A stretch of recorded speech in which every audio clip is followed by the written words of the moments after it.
IPL 2025 సీజన్లో భాగంగా Lucknow super Giants Delhi Capitals మధ్య లక్నోలో జరుగుతున్నటువంటి మ్యాచ్ నెంబర్ 40లో టాస్ ఓడి మొదట బ్యాటింగ్ చేపట్టినటువంటి లక్నో సూపర్ జైంట్స్ నిర్ణీత 20 ఓవర్లలో 6 వికెట్ల నష్టానికి 159 పరుగులు చేసింది.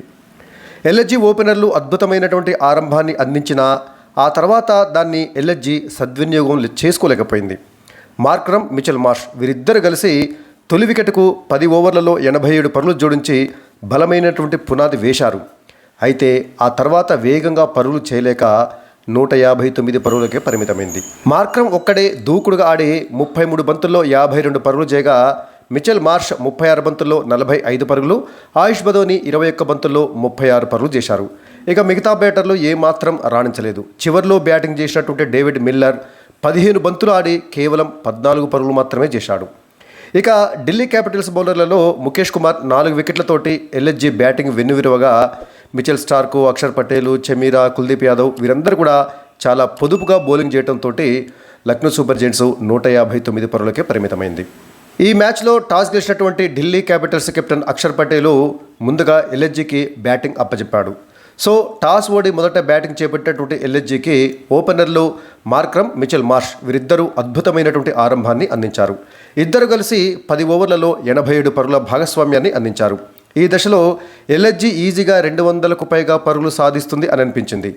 మార్క్రమ్ దూకుడుగా ఆడితే మిచెల్ మార్ష్ మాత్రము తన సహజ శైలికి విరుద్ధంగా చాలా నెమ్మదిగా ఆడాడు.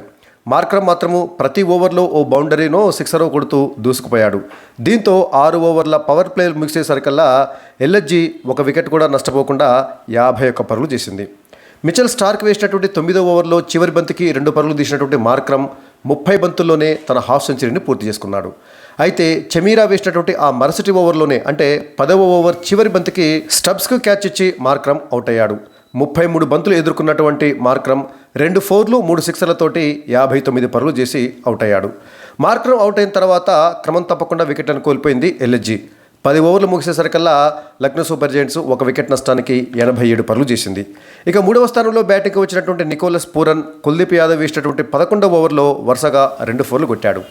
అయితే మిచెల్ స్టార్క్ వేసినటువంటి ఆ మరుసటి ఓవర్లోనే బౌల్డ్ అయ్యాడు నికోలస్ పూరన్. 5 బంతులు ఎదుర్కొన్నటువంటి పూరన్ 2 ఫోర్లతోటి కేవలం 9 పరుగులు మాత్రమే చేసి అవుట్ అయ్యాడు. ఆ విధంగా లక్నో సూపర్ జైంట్స్ 99 పరుగుల వద్ద 2వ వికెట్ను కోల్పోయింది. ఇక ఆ తర్వాత పరుగుల వేగం బాగా తగ్గింది. ఓవైపు ఓపెనర్గా వచ్చినటువంటి మిచెల్ మార్ష్ క్రీజ్లో ఉన్నప్పటికీ వేగంగా పరుగులు సాధించలేకపోయాడు. వన్డే తరహాలో బ్యాటింగ్ చేశాడు మిచెల్ మార్ష్. ఇక ముఖేష్ కుమార్ వేసినటువంటి 14వ ఓవర్లో అబ్దుల్ సమద్ అతనికే రిటర్న్ క్యాచ్ ఇచ్చి అవుట్ అయ్యాడు. 8 బంతులు ఆడినటువంటి సమద్ కేవలం 2 పరుగులు మాత్రమే చేసి అవుట్ అయ్యాడు. ఆ విధంగా 107 పరుగుల వద్ద ఎల్ఎస్జీ 3వ వికెట్ను కోల్పోయింది. ఇక ముఖేష్ కుమార్ వేసినటువంటి అదే 14వ ఓవర్లో చివరి బంతికి మిచెల్ మార్ష్ కూడా అవుట్ అయ్యాడు. మిచెల్ మార్ష్ క్లీన్ బౌల్డ్ అయ్యాడు. 36 బంతులు ఎదుర్కొన్నటువంటి మిచెల్ మార్ష్ 3 ఫోర్లు 1 సిక్సర్ తోటి 45 పరుగులు చేసి అవుట్ అయ్యాడు. అలా ఎల్ఎస్జీ 110 పరుగుల వద్ద తన 4వ వికెట్ను కోల్పోయింది. సో మిచెల్ మార్ష్ నిజంగా వాస్తవానికి మిచెల్ మార్ష్ చాలా వేగంగా ఆడేటటువంటి బ్యాటర్, కానీ ఇక్కడ 36 బంతులు ఆడినప్పటికీ కేవలం 45 పరుగులు మాత్రమే చేశాడు. అంటే స్ట్రైక్ రేట్ చాలా తక్కువగా ఉందన్నమాట. ఇక ఇంపాక్ట్ ప్లేయర్గా వచ్చినటువంటి ఆయుష్ బదోని 6వ స్థానంలో బ్యాటింగ్కి వచ్చాడు. 15 ఓవర్లు ముగిసేసరికల్లా లక్నో సూపర్ జైంట్స్ 4 వికెట్ల నష్టానికి 118 పరుగులు చేసింది. ఇక ముఖేష్ కుమార్ వేసినటువంటి 16వ ఓవర్లో కేవలం 6 పరుగులు మాత్రమే వచ్చాయి. కుల్దీప్ యాదవ్ వేసినటువంటి 17వ ఓవర్లో కూడా కేవలం 6 పరుగులే వచ్చాయి. అంటే చివర్లలో పరుగులు వేగంగా సాధించలేకపోయారు ఎల్ఎస్జీ బ్యాటర్లు. చమీరా వేసినటువంటి 18వ ఓవర్లో 1 ఫోర్ తోటి కేవలం 9 పరుగులు వస్తే మిచెల్ స్టార్క్ వేసినటువంటి 19వ ఓవర్లో కూడా 1 ఫోర్ తోటి కేవలం 8 పరుగులు మాత్రమే వచ్చాయి. అంటే క్రీజ్లో అటు డేవిడ్ మిల్లర్, ఇటు ఆయుష్ బదోని ఈ ఇద్దరు కూడా మంచి హిట్టర్లు. వాళ్ళు క్రీజ్లో ఉన్నప్పటికీ కూడా ఏమాత్రం వేగంగా పరుగులు సాధించలేకపోయారు. వరుసగా 16వ ఓవరు, 17వ ఓవరు, 18వ ఓవరు, 19వ ఓవర్లలో 1 ఓవర్లో కూడా కనీసం 10 పరుగులు కూడా చేయలేకపోయారు వారిద్దరు కలిసి. ఇక ముఖేష్ కుమార్ వేసినటువంటి 20వ ఓవర్లో తొలి 3 బంతులకు ఆయుష్ బదోని వరుసగా 3 ఫోర్లు కొట్టాడు. కానీ 4వ బంతికి బౌల్డ్ అయ్యాడు. 21 బంతులు ఎదుర్కొన్నటువంటి ఆయుష్ బదోని 6 ఫోర్లతోటి 36 పరుగులు చేసి చివరి ఓవర్లో అవుట్ అయ్యాడు. ఇక చివరి ఓవర్లో మరో 2 బంతులు మిగిలి ఉండగా బ్యాటింగ్కు వచ్చినటువంటి రిషబ్ పంత్ 5వ బంతిని డాట్గా ఆడి చివరి బంతికి బౌల్డ్ అయ్యాడు. అలా 27.5 కోట్ల రిషబ్ పంత్ మరోసారి డక్అవుట్ అయ్యాడు. దీంతో లక్నో సూపర్ జైంట్స్ నిర్ణీత 20 ఓవర్లు ముగిసేసరికల్లా 6 వికెట్ల నష్టానికి 159 పరుగులు చేసింది. ఇక చివరి వరకు నాటౌట్గా మిగిలినటువంటి డేవిడ్ మిల్లరు 15 బంతులు ఆడి ఒక 4 తోటి కేవలం 14 పరుగులు మాత్రమే చేసి నాటౌట్గా నిలిచాడు. సో తొలి 10 ఓవర్లలో 87 పరుగులు చేసినటువంటి ఎల్ఎస్జీ ఆ తర్వాత 10 ఓవర్లలో కేవలం 72 పరుగులు మాత్రమే చేయగలిగింది.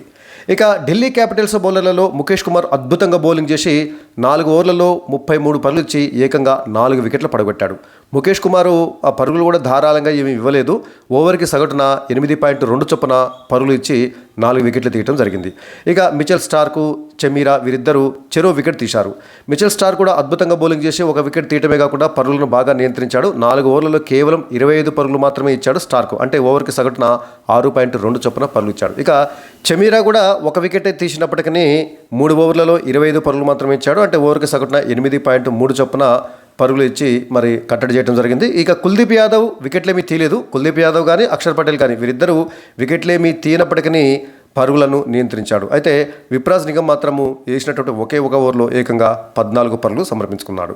ఇక ఈ మ్యాచ్లో ఢిల్లీ క్యాపిటల్స్ యొక్క టార్గెట్ 160 పరుగులు. మరి ఈ పరుగులను ఛేదిస్తుందా ఢిల్లీ క్యాపిటల్స్? అంటే 160 పరుగులు అంటే చాలా చేజబుల్ స్కోర్ అని చెప్పాలి. చాలా ఈజీగా మరి ఢిల్లీ క్యాపిటల్స్ ఆడుతూ పాడుతూ లక్ష్యాన్ని పూర్తి చేయవచ్చు. ఒకవేళ ఒత్తిడికి గురయ్యి వరుసపెట్టి వికెట్లను కోల్పోతే తప్ప ఈ మ్యాచ్లో ఢిల్లీ క్యాపిటల్స్ గెలవడానికే అధికంగా ఛాన్స్ ఉంది.